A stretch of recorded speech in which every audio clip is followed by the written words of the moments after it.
남아요.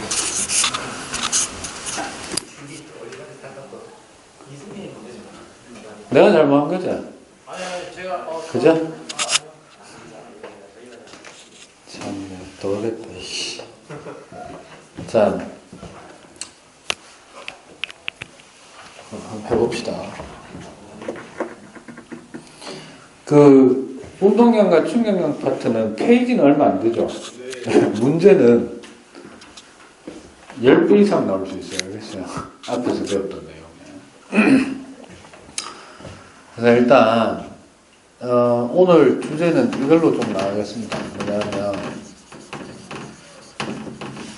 운동량과 충격량의 좀 심한 내용을 좀 다룰 건데요.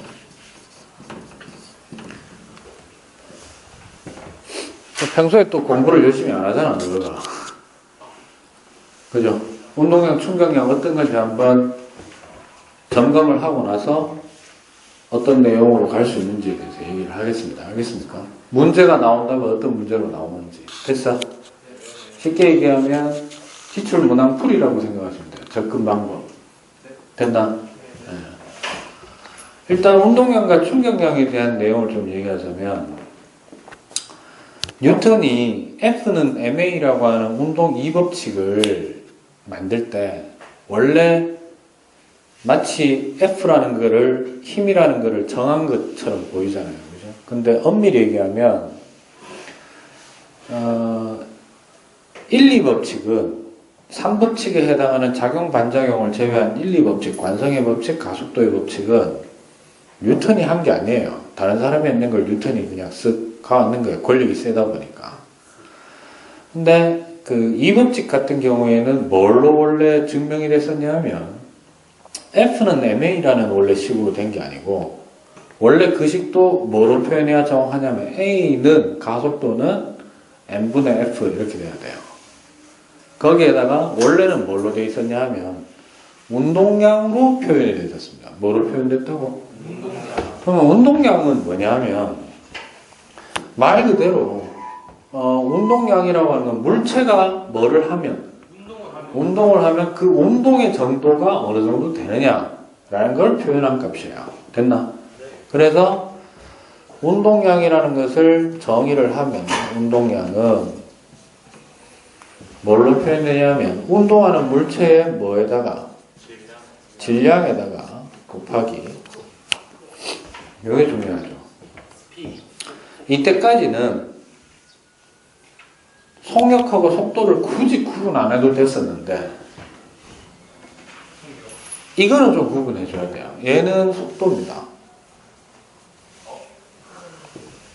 속도라고 하면은 속력하고 다른 점이 방금 스피드라는 말이 나왔는데 스피드는 속력이에요.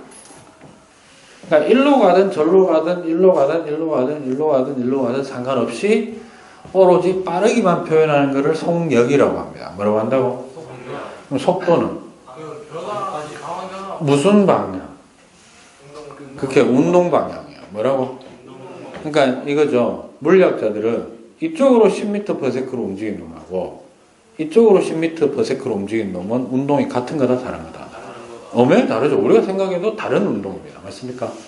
따라서 운동 방향이라는 거를 감안해서 해줘야 되는데 우리는 어차피 1차원 운동만 다루게 됩니다. 뭐만? 1차원. 물론 중간고사 범위 안에 포물선이 있었지. 포물선 운동은 2차원 운동이긴 한데요. 뭐 제껴 놓으면 거의 대부분 1차원 운동만 다루게 됩니다. 1차원 운동은 방향이 몇 개만 설정될까? 2개. 직선이면 이쪽 아니면 이쪽 이렇게 되죠. 이렇게 되면 위 아니면 아래. 여러분들 기준으로 했을 때 이쪽이 앞, 뒤 이래 됩니다. 맞아요? 그럼 수직선 하나만 놓인다 이 말이야. 그럼 수직선 하나가 놓여 있으면 방향은 2개가 되니까 너 입장에서 볼 때 이쪽을 플러스라고 잡아주면 이쪽이 마이너스가 됩니다. 됐습니까? 그럼 이제 앞으로 이렇게 되는 거지. 그냥 우리가 실수 범위 안에서 플러스 10 하는 거하고 마이너스 10은 그냥 양수, 음수의 어떤 양적인 측면이었었다면 물리에서 플러스 10 해놓고 미터 퍼 세크가 붙는 순간 그건 무슨 말이다? 플러스 10m/s와 마이너스 10m/s가 나오면 무슨 말이지? 두 개가 다른 게 아니고 반대인 경우, 완전히 정반대인 경우를 설정해 주는 거예요. 됐어요? 그럼 한 놈은 플러스 10자리를 우리가 오른쪽으로 정의를 해줬다면 마이너스는 왼쪽으로 정의가 된다 이런 얘기예요. 이해됐습니까? 그러니까 예를 들어서 이런 얘기예요. 문제 속에서 이런 수직선을 내놨는데 갑자기 이렇게 움직이는 놈을 설정하지는 않는다는 얘기예요. 알겠습니까? 됐어요? 일단 기본적으로 설정된 방향 안에서 이제 됩니다. 그러면 일단 여러분들이 자주 보게 되는 건 기호를 자주 봐요. 뭘 본다고? 운동량은 스몰 p를 많이 씁니다. 됐죠? 그래서 p는 질량은 스몰 m을 많이 씁니다. 그 다음 거기에 뭐? 속도잖아. 맞죠? 속도는 영어로 velocity예요. 됐니? 그러니까 속력과 속도가 용어 자체가 같다 다르다. 다릅니다. 지금 제가 위에다가 화살표 표시했죠. 방향을 포함하는 물리량은 원래 벡터입니다. 뭐라고? 저게 이제 벡터 표시인데 방향을 가진다 이런 뜻이에요. 됐나? 됐어요? 그럼 여기에서 질량의 단위는 뭐고? 왜 이래? 그건 기호고. 단위는 기본 단위는 킬로그램입니다. 됐습니까? 됐어? 그러니까 이 얘기지. 야, 이 물체의 질량이 얼마야? 라고 물어봤어. 재보니까 500g 나왔어. 얼마? 답은 뭐라고 답해야 돼? 그러니까 이거죠. 일상생활에서는 500g이에요. 한근이 조금 안 돼요. 뭐 이렇게 해도 돼. 근데 과학에서 물리에서는 질량이 얼마야? 예를 들어서 몇 g이냐고 대놓고 물어봤으면 그램으로 답해주면 되지만 단위를 지정하지 않고 물어봤다는 건 약속된 걸로 얘기해달라 이런 얘기거든요. 그러면 물리에서는 지금 현재 기본적으로 쓰이는 것은 질량의 기본 단위는 킬로그램이 되겠습니다. 됐습니까? 그 다음에 속도의 단위는요? 그렇죠. 미터 퍼 초입니다. 그죠? 맞아요. 그래서 운동량의 단위는 정말 쉬워요. 두 개 곱한 겁니다. 그래서 운동량의 단위는 킬로그램 점 하나 찍고 미터 퍼 초 이렇게 얘기합니다. 간단하죠? 그럼 물체의 운동하는 능력은, 운동하는 정도는 뭐가 클수록 커지나? 질량이, 만약에 질량이 일정하다면 속도가 큰 놈일수록, 맞아요? 속도가 동일하다면 질량이 큰 놈일수록. 됐습니까? 그래서 사람들이, 그러면 그 운동량이 크면 클수록 어떤 변화를 일으킬, 뭐가 나타나는데 이거거든요. 그럼 예를 들어서 그게 충돌이 일어났을 때. 뭐가 일어났을 때? 충돌이 일어났을 때 결과값이 달라지더라. 이런 얘기입니다. 그래서 두 번째로 나오는 내용이 이제 뭐다? 충격량이에요. 그럼 충격량은 어떻게 정의되느냐? 충격량은. 요 말은 넣어도 되고 안 넣어도 되는데 뭐? 충격력이지. 쉽게 얘기하면 얘는 힘이에요. 뭐라고? 어떤 물체에 뭘 가했다? 뭘 가했다? 힘을 작용했다. 그런데 그 작용한 시간이, 작용시간, 힘의 작용시간 바꿔 얘기하면 뭐 접촉시간 됐어요? 이 길면 길수록 그 충격량은 어떻다? 커진다 이런 뜻이에요. 그러면 이것도 기호로 한번 써보면 충격량은 보통 임팩트라고 해서 I라고 많이 씁니다. 헷갈리면 안 되는 거. 전류를 I로 많이 쓰죠. 예. 거기에서는 인덕턴스 또는 저기 뭐지? 그거는 E죠. 까먹었네. 전류를 까먹었다. 하여튼 있어요. 됐니? 그래서 I는 힘이니까 뭐겠노? F 사용하고요. 됐니? 곱하기 작용시간이니까 델타 T 이렇게 됩니다. 델타 T는 자기가 알아볼 수 있으면 T라고 바꿔도 상관없습니다. 됐니? 그러면 얘 단위는요? 힘의 단위 뉴턴이죠. 뉴턴 곱하기 델타 T는 기본적으로 초를 씁니다. 맞아요. 따라서 충격량의 단위도 쉽습니다. 뉴턴 초 이렇게 됩니다. 뉴턴 세크. 됐나? 됐어? 네. 별거 없죠? 네. 하나 물어볼게. 벽에다가 10뉴턴의 힘으로 공을 던져서 2초간 부딪혔어요. 뭐라고? 2초간 부딪혔어요. 접촉한 시간. 됐어. 그러니까 공을 던졌는데 공이 벽에 가해지는 힘이 얼마? 5뉴턴이요. 10뉴턴. 몇 뉴턴? 10뉴턴. 작용 시간은 2초. 충격량은 얼마입니까? 20뉴턴 세크 그러면 돼요. 됐나? 별로 어려운 거 없죠? 어려운 거 없잖아. 또 하나. 물체가 왼쪽으로 2kg짜리입니다. 몇 킬로그램? 10m/s로 움직이고 있어요. 운동량은 20kg. 마이너스 10, 내가 2kg짜리 10이라 했으니까 2 곱하기 10인데 왼쪽이라 했으니까 보통 왼쪽을 마이너스로 잡으면 마이너스 20kg m/초 그러면 됩니다. 됐습니까?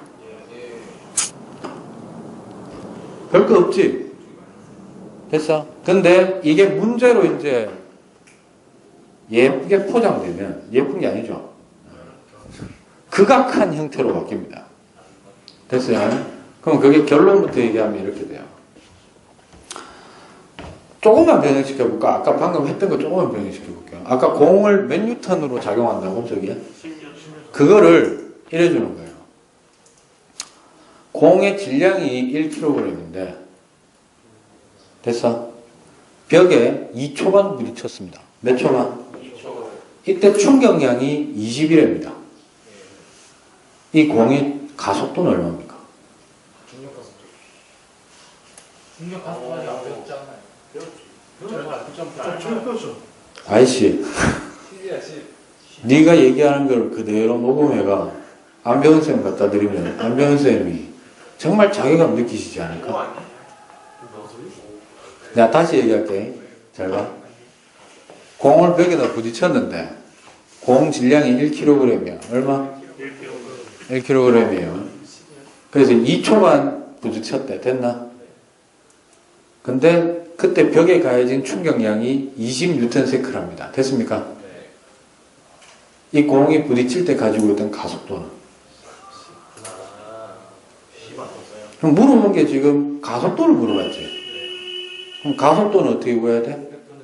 첫 번째 A는 시간분의 속도 변화량으로 구해도 되고 혹은 N분의 F로 구하는 방식이 있습니다. 맞아요? 맞습니까? 그러면 F는 왜 구함? 질량은 1kg 나왔어. 그럼 뭐만 구하면 돼? F만 구하면 되잖아. F가 얼만데? 가해진 충격량이 20이라며. 근데 2초간 부딪혔다며. 그러면 10뉴턴이네. 따라서 1로 나누면 10m/s 제곱 이렇게 되는 거예요. 됐나? 아까 했던 문제 똑같은 문제인데 힘을 바로 안 주고 뭐를 한번 꼬았다. F는 MA로 한번 꼬았죠. 근데 이 정도 문제도 조금 하다 보면 공식 딱 적어놔놓고 연마 없고 그러면 방정식 두 개 생각하면 뭐 하면 되겠네 이 생각하면 되잖아. 맞아? 근데 그 다음 문제는 이렇게 되는 거야. 잘 봐. 갑자기 이렇게 물어본 거예요. 10m/s로 날아가고 있던 질량 2kg짜리 물체가 벽에 부딪힌 이후 뭐라고? 벽에 부딪힌 이후 속도의 크기가 5m/s로 줄었습니다. 됐나? 됐어요? 튀어나왔대. 됐어? 이때 벽에 가해진 충격량은 얼마입니까? 이러는 거예요. 근데 그러면 충격량 그러면 머릿속에 뭐가 있는데? 힘을 알아야 되고 작용 시간을 알아야 되는데 작용 시간이고 나가라고 아무것도 없고 오로지 뭐만 앞만 쳐다봐도 누구만 구할 수 있나? 질량 있고 속도 있었어요. 맞아요? 그럼 뭐 구할 수 있노? 그렇죠. 운동량을 구할 수 있는 조건만 시큰 다 해주고는 뭐 물어본다? 충격량을 물어봐요. 왜 그러냐? 왜 그러냐? 바로 이 둘 사이의 관계가 어떤 관계가 있냐면 바로 누구? 충격량은 결론부터 쓰겠습니다. 이렇게 됩니다. P가 뭔데? 운동량이지. 델타가 붙었으니까 뭐가 돼? 그렇죠. 충격량은 뭐의 변화량이다? 운동량의 변화량과 같다. 이게 핵심 포인트예요. 됐어요? 됐나? 근데 주의할 점이 하나 있어. 요 사이에 뭔가 들어가야 돼. 뭘까요? 같은 방향으로 운동하는.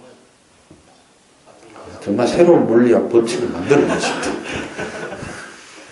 문과 관련적인 놈이기 때문에. 저런 놈이 원래 선입견이 없기 때문에 나중에 이상한 짓을 할 수 있습니다.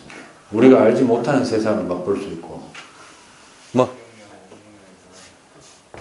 이런 말이 되어야 돼요. 이게 있는 게 나아. 여러분들이 충격이란 말은 충돌 해도 돼. 뭐 해야 된다고? 충돌.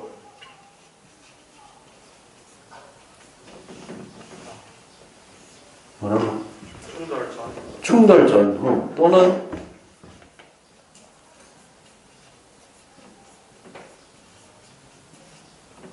뭐? 힘 작용 전후. 됐습니까? 따라서 델타 P라는 것은 쭉 풀어서 써보면 이렇게 되는 거야. 충돌 후에 뭐해서 운동량 구할 수 있겠지? 변화량이니까 더하기 빼기. 그렇죠. 빼기 힘을 주기 전에 뭐 운동량을 빼준다 이렇게 되는 겁니다. 됐습니까? 그러면 아까 이 문제가 풀리는 거예요. 다시 해볼게. 질량이 1kg짜리인 공이 하나 있는데 됐어? 10m/s로 벽에다 쭉 던졌어. 알았어? 됐나? 얘가 부딪히고 튀어나왔을 때 뭐라고? 부딪히고 튀어나왔을 때의 속도의 크기가 5m/s랍니다. 됐나? 이때 공은 짜게지지 않았어요. 뭐라고? 그러면 뭐의 변화가 없단 말이고? 질량의 변화는 없어. 됐어? 됐어?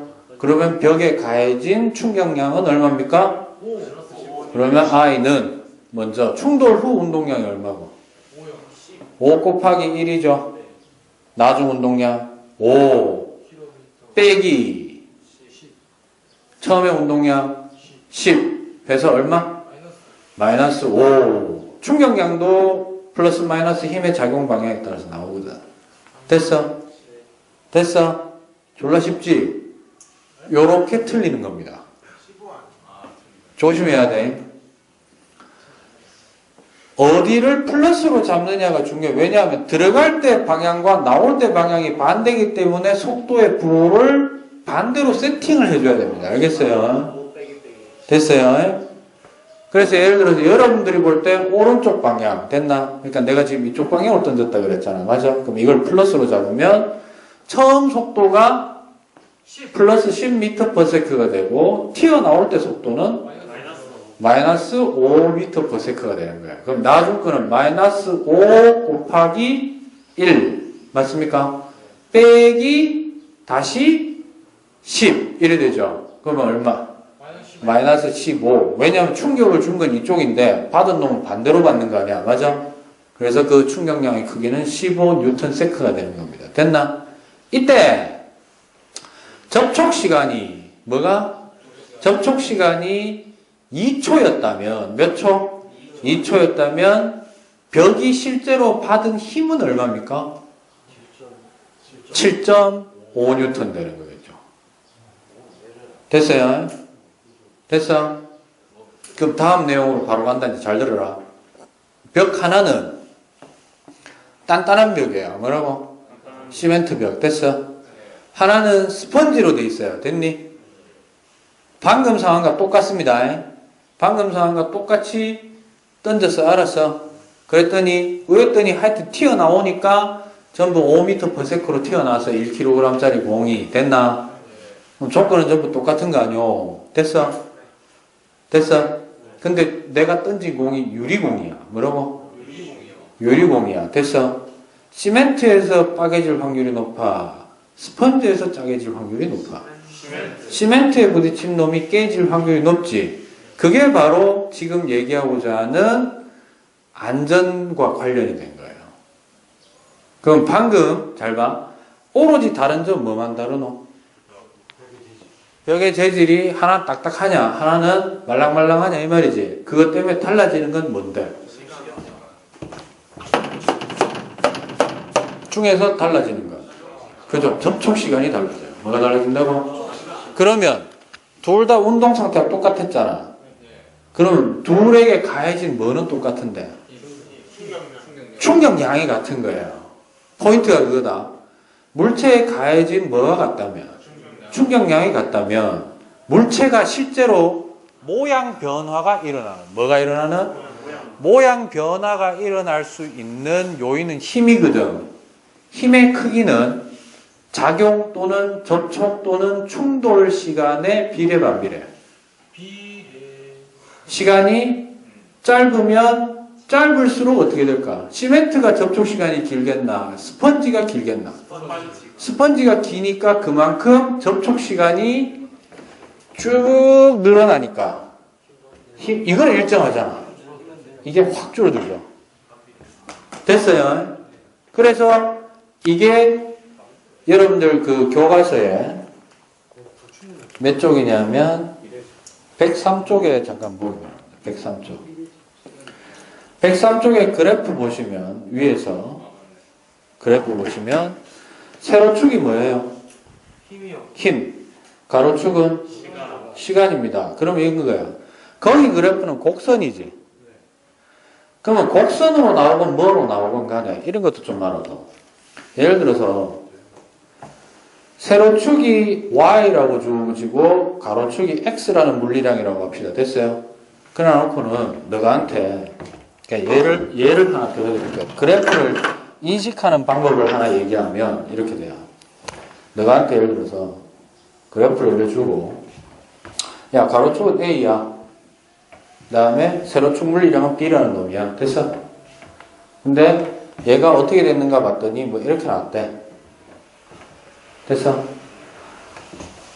그러면 여기까지 해당하는 요 아래 면적은 뭐를 의미하니? 라고 만약에 물어봤어 너한테. 됐어? 그럼 지금 이게 그림상으로는 뭘 의미하노? 아니 지금 이 상황에서 빗금 친 게 뭘 의미하노? 넓이. 뭐의 넓이? 그래프와 축이 이루는 그 넓이죠. 맞아요? 넓이는 무조건 가로 곱하기 세로예요. 다만 그게 삼각형이냐? 삼각형에 뭐 붙여줘야 돼? 2분의 1이 들어가는 거지. 그것도 가로 곱하기 세로예요. 됐어요? 당연히 다른 사각형을 제외한 나머지 놈들은 뭔가 변환되는 변수가 좀 앞에 붙는 거예요. 개수가. 맞나? 그러면 이게 아무리 곡선으로 이걸 실제 넓이는 너가 지금 현 시점에서 구할 수 있어 없어? 없지만 이 넓이의 뭐를 물어봤다? 의미를 물어봤다면 너는 답은 할 수 있어. 뭐라고 하면 돼? A와 B의 곱을 의미합니다. 이렇게 하면 돼요. 됐어? 알겠어? 그러면 봐봐. 지금 주어져 있는 그래프에서 세로축이 뭐야? 힘. 가로축은? 그러면 그 넓이는 뭐를 의미하는 걸까? 힘 곱하기 시간이니까 뭐다? 그렇죠. 충격량을 의미한다. 됐나? 됐어요? 그때 잘 들어. 그 그래프에서 지금 노란색 그래프가 있고 보라색 그래프 있죠? 노란색 그래프 A가 있고 보라색 그래프 B가 있는데 그 주변에 글들 찾아봐. A하고 B의 면적이 어떻대? 넓이가. 비슷해 보여요. 넓이가 같다는 조건이 거기 교과서에 적혀있지. 그럼 밑줄 그 밑에 써 뭐라고 쓰면 돼? A와 B가 받은 충격량은 동일하다. 그런데 작용시간이 A가 훨씬 어때? 짧지? 짧지? 그러니까 가해진 힘의 평균값이 어때? 대략 평균값만 지금 때려도 봐봐. 너가 보고 있는 그래프가 A는 이래 나왔고 B는 이렇게 나온 거 아니야? 맞아요? 그럼 A는 대략 평균값 때리면 이쯤 어디 될 거고 B는 평균값 때리면 이래 될 거 아니야? 평균치만 따져도 누가 더 센 힘을 받아서 너가 더 큰 힘이야. 그렇죠. 그거예요. 그러면 충격량을 결정짓는 거는 뭘로 결정돼? 사실은 우리는 이거예요. 충격량을 결정짓는 게 이건 것 같잖아. 맞아? 근데 아니야. 이걸로 결정된 거야, 사실은. 운동하다 보니 충격량이 결정됐어. 질량을 가지고 있고 속도를 가지고 있으면 뭘 가지고 있는 거야? 운동량을 가지고 있는데 그게 어떤 상황 때문에 변화가 일어났어. 그럼 그게 그 물체에 뭐를 주게 돼? 충격량을 주게 되는데 똑같은 상황이라도 이 얘기예요. 그러면 자동차 타고 가다가 꼬라박았어. 누군 살고 누군 죽었다. 물론 뭐 다 그 조건이 맞는 건 아니겠습니다만. 됐나? 그럼 예를 들면 거죠. 동일한 자동차가 있는데 동일한 자동차란 얘기는 질량이 어떻다? 질량이 같아요. 근데 둘 다 동일하게 과속을 했어. 알았어? 100km/h로 가야 되는데 둘 다 180 밟았다 칩시다. 알겠습니까? 그러면 둘 다 운동량이 어때? 지금 같지? 현재는 충격량이 있나 없나? 변화량이 없으니까 지금은 그냥 180km로 가고 있어서 됐어? 그래서 둘 다 어딘가 박았어. 됐어? 박았다는 얘기는 속도가 얼마로 바뀌는 거고? 그쵸? 어쨌든 빵으로 바뀌는 거예요. 됐니? 이때 잘 들어라. 자동차 A에는 에어백이 있었고요. 자동차 B는 에어백이 없었어. 됐나? 누가 살 확률이 높아? 왜요? 자, 둘 다 받은 충격량은 어때? 탔는 사람도 충격량은 동일해요. 운동량 변화량은 동일해. 그래서 만약에 1초 만에 멈췄다 하자. 그럼 어마어마한 크게 힘이 지금 운전자에게 데미지를 가하는 상황이야. 그러면 예를 들어서 에어백이 없으면 핸들이 정말 딱딱하잖아요. 앞에. 거기에 그대로 박으면 또 박는 동안 또 어떻게 돼? 접촉 시간이. 엄청 짧지. 운전대만 있으면. 그러면 그냥 가는 거예요. 근데 뭐가 있다? 에어백이 있으면 부딪히는 동안 쭉 눌렸다가 밀려 나오겠지. 접촉 시간이 어떻게 돼요? 길어지면서 설사 한 1초 만에 박았으면은 죽을 힘이라도 뭐 안에 뭐 갈비뼈, 내장 다 터질 정도의 힘이었다 하더라도 그 힘을 시간에 따라 나누게 되면 어떻게 된다? 힘이 평균적으로 줄어든다는 얘기예요. 이해했습니까 지금? 그것 때문에 이게 안전과 시스템이라는 역학적 시스템이라는 말로 나오게 됩니다. 근데 얘는 스포츠에서도 많이 나와요. 뭐에서도 많이 나온다고? 첫 번째 가장 많이 나오는 거 야구하고 그 다음에 복싱. 예, 뭐 UFC 해도 되고 알았어. UFC 본 사람. UFC 격투기부터 해볼까? UFC하고 전통 복싱하고 차이점 뭐고? 그거 다 되죠. 근데 착용하는 걸로 보면 아마추어 복싱은 헤드기어를 씁니다만은 프로복싱은 헤드기어 안 쓰죠. 근데 글러브가 다르죠. 복싱은 어때요? 어마합니다. 그죠? 되게 크죠? UFC는 요 딱 압축된 컴팩트한 겁니다. 맞아요? 그럼 잘 들어. 동일한 선수가 타격을 하는데 복싱 장갑 끼고 탕 때리는 경우하고 그 다음에 UFC 장갑을 가지고 탕 때리는 경우하고 그래서 어느 쪽이 접촉 시간이 짧아질까? UFC가 짧아지지. 그래서 타격됐을 때 힘은 어떻게? 누가 더? UFC가 더 크게 가는 거예요. 그러니까 이 얼굴이 작살나는 거예요. 복싱은 한 13, 14라운드 넘어가야 이제 똑같은데 계속 맞으면 서서히 이제 힘이 누적이 된 게 이제 나타나는 거예요. 됐니? 그럼 하나 물어볼게요. 글러브는 왜 생겼을까? 덜 다치게 하고 오래 하려고. 덜 다치게 하고 오래 하려고. 비슷해요. 졸라 잔인한 이유 때문이에요. 그러니까 그냥 맞으면 몸이 나가는 거예요. 그렇죠. 원래는요, 전부 다 모든 격투기는 맨손이었어요. 그럼 어떤 문제가 생겼을까? 너무 빠르게 그게 아니고 이거예요. 비슷비슷하잖아. 그럼 잘 안 맞기도 안 맞지만 제대로 이게 정타가 들어간다는 보장도 없고 대부분 뼈에 맞잖아요, 서로. 그럼 이거예요. 맞는 놈이 괴로운 게 아니고 때리는 놈이 괴로운 거예요. 왜냐하면 작용 반작용 때문에 내가 100N의 힘을 가했으면 내 손도 어떻게 100N의 힘을 받아요. 그러니까 너무 아프지. 맞아? 예전에 뭐 이런 얘기 한 거 있거든. 예전에는 기땡이 맞던 시절 아닙니까? 선생님한테. 선생님이 뭐 한반 1학년 전체를 뭐 100대씩 다 돌아가면서 한 대씩 다 때렸다. 거짓말입니다. 알겠습니까? 진짜 그래 때렸으면 손바닥이 잘라야 됩니다. 손 잘라야 됩니다. 병신 냅니다. 알겠어요? 그러니까 이게 패는 놈이 아프니까 더 이상 못 하겠다 이거예요. 근데 거기에 뭐를 더했느냐? 아무래도 부상의 정도도 맨손으로 할 때 어떨까? 심하죠. 째지는 것도 심하고 손도 많이 째지고. 그러니까 말은 뭐라고 해? 좀 맞는 사람을 좀 보호하면서 부상 덜 되게 하면서 그러면 더 오래 팰 수 있지. 그죠? 더 오래 맞는 놈도 더 오래 버티는 거 아니야. 그다음 때리는 놈도 어때? 덜 아프잖아. 그러니까 졸라 잔인한 이유예요. 야구로 따지면 뭘까요? 글러브 중에 역시 글러브인데 포지션별로 글러브가 다르죠. 그 중에 포수 글러브가 어때? 제일 두텁죠. 왜? 그러니까 직방으로 날아온 공을 받아야 되는데 손에 구조가 잘 봐. 다른 글러브는 공을 요 사이에 맞도록 되어 있어요. 그죠? 근데 포수 글러브는 어떻게? 여기를 맞습니다. 맞아요. 그래서 포수 글러브가 구조가 접이가 되죠. 그럼 접이가 된다는 얘기는 뭐냐면 쫙 펴 있는 상태에서 그냥 받으면 안 되고 탁 들어오는 순간 접촉 시간을 길게 하는 겁니다. 그래서 어느 정도 받아들이는 거예요. 이게.